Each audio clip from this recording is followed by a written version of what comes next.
Welcome also from my side, from my lovely home office in Vienna. My name is Florian Engel. I'm the managing director at More Onion and also the product lead on Impact Stack. So my role is very much sort of the long-term development of Impact Stack as a product, and I'm also quite heavily involved in the project side of things of More Onion, which is the company behind Impact Stack. For those of you who don't know us that well, More Onion is sort of the agency side behind Impact Stack. We call it like an agency for digital mobilization. That is where we support many of you, but also like a wide range of organizations with strategy and creative work for campaigning and fundraising. But today we'll obviously be talking about the technology platform.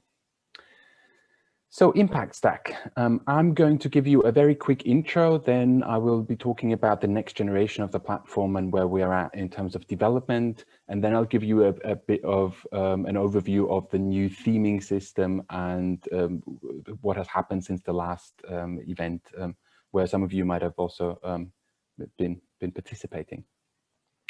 So to begin with, I want to say thank you to all of you and essentially all the organizations using our platform, because the way that that we can actually create meaningful impact in the world is by supporting you with the technology. So we consider it our mission to maximize your impact rather than have our impact, like rather than do create this sort of impact on our own.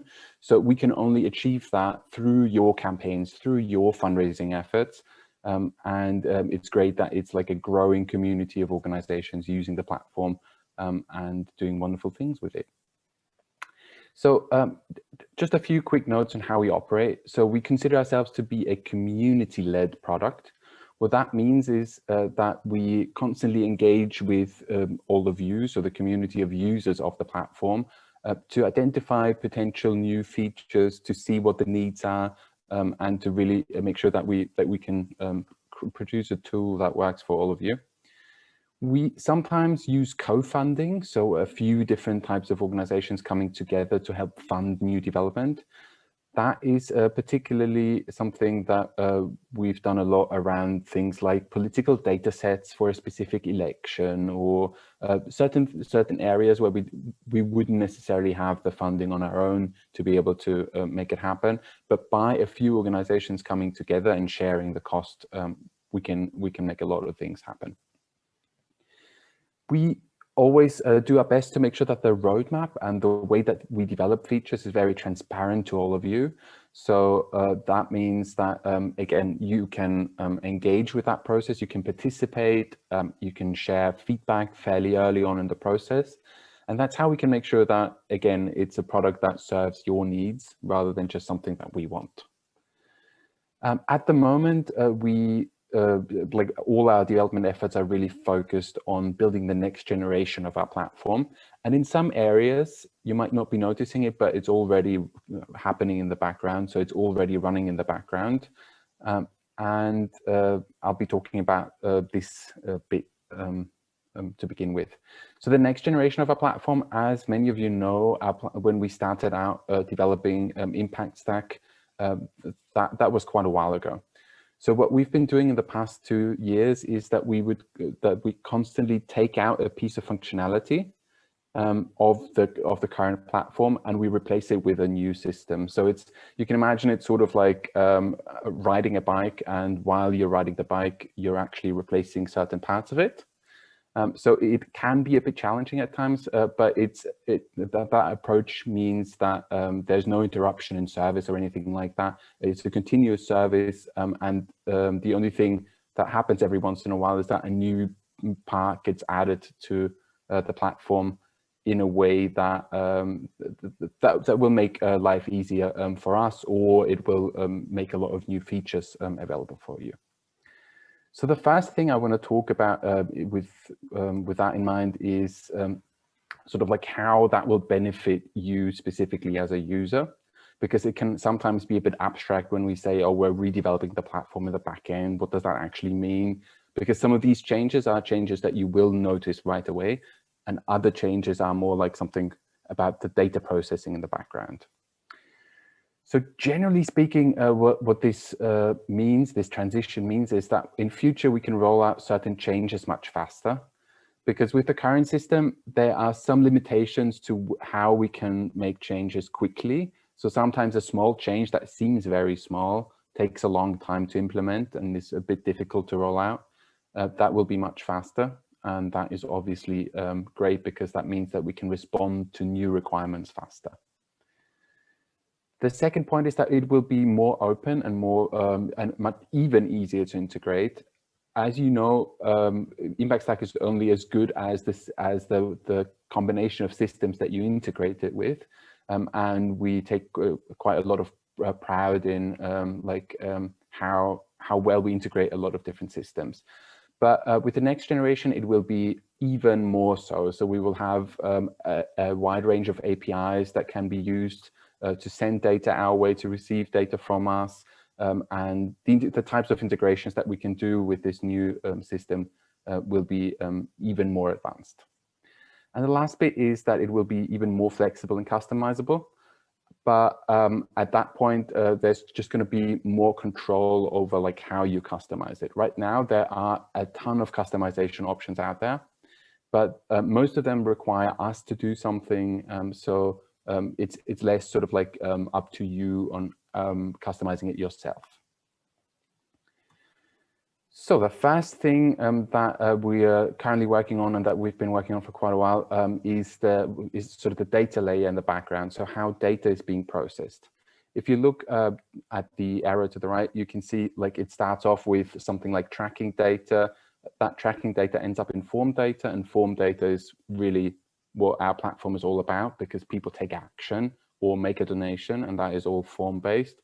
From there, the data flows into a system where it's organized. So we organize things like, is this a contact? Is this a new contact or an existing contact? And we manage opt-ins and all of these things. And from there, it ends up in integration. So first it ends up in email marketing integrations, and then eventually in CRM integrations and CSV file exports.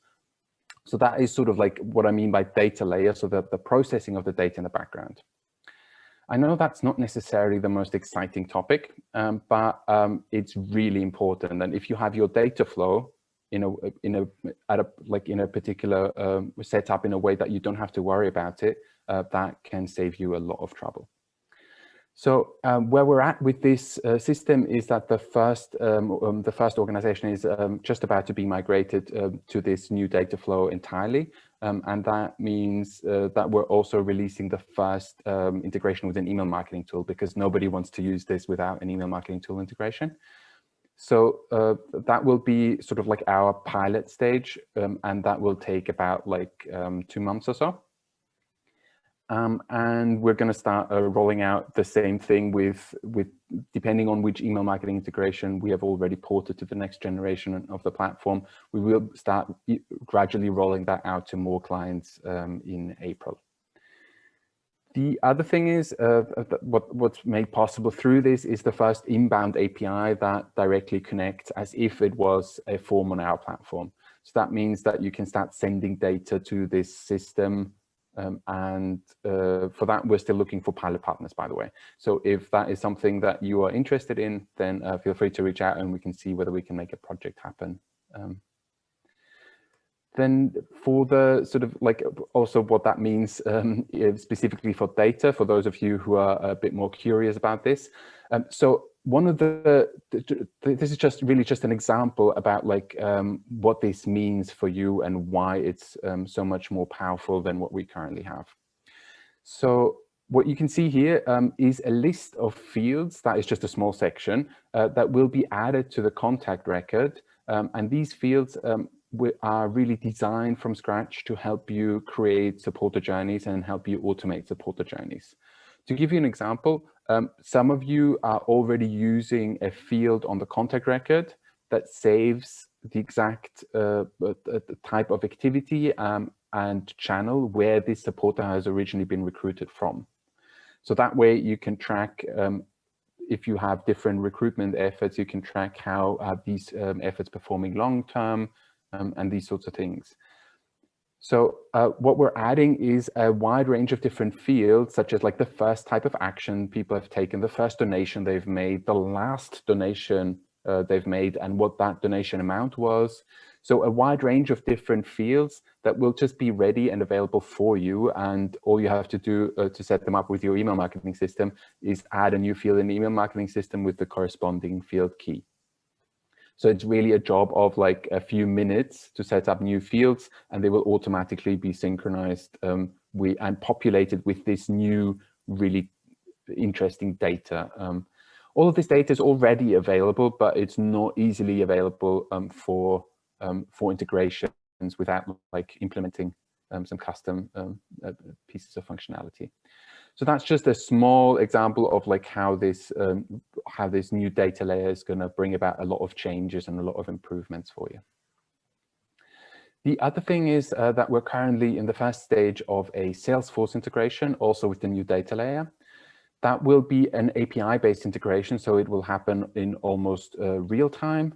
So no nightly CSV file exports and imports. We can already do that, and we've had that set up for a while. This is really an API-based integration where we can do certain workflows like check if a contact already exists in Salesforce, and then if it does not exist, create a new one. If it already exists, then populate a specific set of fields, that sort of thing.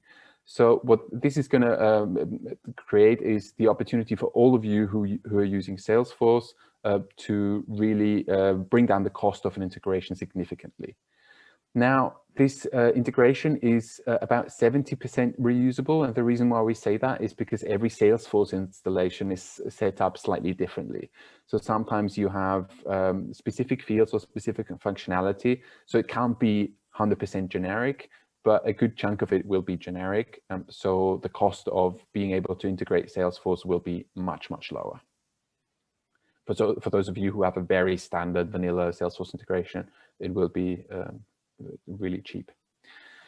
So this type of integration, we're planning on launching that at some point in April, but it also depends on the organizations we're working with.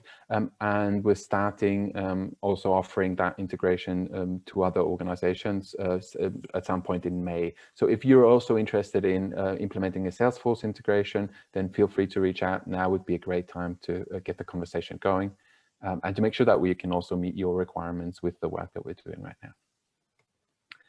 Any questions at this point? Because otherwise I'll just proceed with the themes.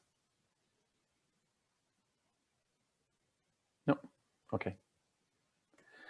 So the new standard themes, we've announced these at our last client event, and since then a lot has happened.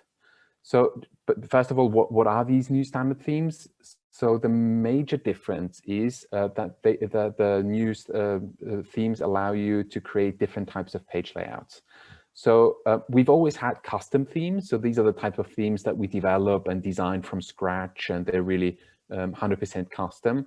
But they can sometimes be quite expensive in contrast, because there's so much work that has to go into developing these from scratch. So in the past, we've had the option to either provide the out-of-the-box default design that had certain limitations and that only offered one page layout variation, so only a simple 2-column layout. And now with this new theming system, what we've done is that we've introduced a number of different variations, so it's much easier for you to create like very rich and engaging pages depending on your specific needs. So what happened since last time is that now we have all of these page layout variations available. So if you would like to get a new theme, you can actually get that set up fairly quickly. And there's no more waiting involved for us to sort of catch up with demand. It's really all of these page layout variations are available now. So what we've achieved since the last time is that these variations are completed. So they can now be sort of just switched on. We've released a number of different features for these new theming systems. And I'm sure those of you who have started using them are seeing the constant flow of sort of new pieces of functionality that you can add to your pages. We've made a few small improvements based on your input, and that is always really important to us because we only really learn about like what works and what doesn't work from sort of interacting with you and making sure that you get to use our stuff on a day-to-day basis. And we currently have about 10 organizations who've already rolled out the new themes or are just about to roll it out. So that is fantastic. All of this happened in just a few months. So just really briefly, how is it better than previous themes or custom themes? In both cases, it's a much faster rollout. So if you think about a custom theme that typically takes a couple of months to design and develop and then roll out and deploy, with these themes, we can do it in just about 2 to 3 weeks. So that is much faster.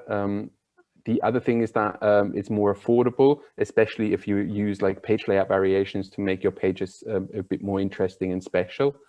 That is much cheaper than building everything from scratch because it is so standardized. The other thing is that we've rolled out a number of different optimized elements that you can place on your pages, such as like the floating mobile buttons. You can activate sticky forms so the form will follow you around on the screen, that sort of thing. And it's also part of the migration to the next generation because the way that we've built it is so it can be ported to the next system that we're going to use. So that means there's no need to redevelop everything or to redo themes as we're moving over to the next generation of the platform. So just to give you a few examples, the first organization that launched these specific page layouts with a banner image was Shelter Scotland. So that was already back in summer. Since then, we've launched a number of these. So just so you can get a sense of how the different page layout variations look like. So this is Tradecraft, and they're about to launch them. So what you can see in the top left corner is the standard 2-column layout, right? That is the thing that we're used to. Then at the bottom left, you see the mobile sticky button and like how the same page can really make sure that your mobile traffic also gets a great experience. The top right hand corner is could be the same page, but with a different page layout activated. So this is a page layout where the form is actually sticky and there's a large background image. And if you start scrolling, you can see what's on the screenshot underneath it. So the form remains sticky on this page and follows the user while the content scrolls. So these are just like very simple page layout variations that make that can transform the same page into something completely different. The other thing with these themes is that there's a deep integration between these themes and all the features that we offer. So things like the thank you page overlay that many of you have started using on thank you pages to ask for donations or to have a secondary call to action other than just sharing. With these themes, it will always be integrated and supported. So when we roll out new features or when we modify features, we will also modify the themes for everyone at the same time. So there's a really tight integration and there's no need for you to spend more money and go back and have themes changed. So that's really what our purpose, what the purpose of this whole thing is. Yeah, here just a few more themes that have been released. So what you can get is you can get a new standard theme, and that means that we take the whole theme and we adjust the color scheme, the logo, and the typography. So as you could see, that can often change the appearance of the designs a lot, but there are certain elements that will be always standardized. So that's the difference between a standard theme and the custom work. The cost starts at £950 for the regular theme. If you already have an old theme, that we will upgrade that for free. But if you would like page layout variations, then the cost of that is sort of extra. So just to sum it up, the default layout, that is the one that we've always had with the 2-column layout. That will always be free of charge for either new clients or for organizations upgrading. And if you'd like an additional page layout variation, then the cost of that depends on how many page layout variations you would like. The next thing we are going to do, and that we've also sort of announced, is what we call bonus packs. These are going to be bundles of features that you can add to your themes to make them even more interesting, even more engaging. With those, we are going to announce more details in March, because we're really rolling these out, or we're creating these based on the input that we get from all of you, especially those of you who are already using the new themes. So these are going to be like bundles of features that you can tag on to your existing themes at a small cost. So thank you. That's it from my end.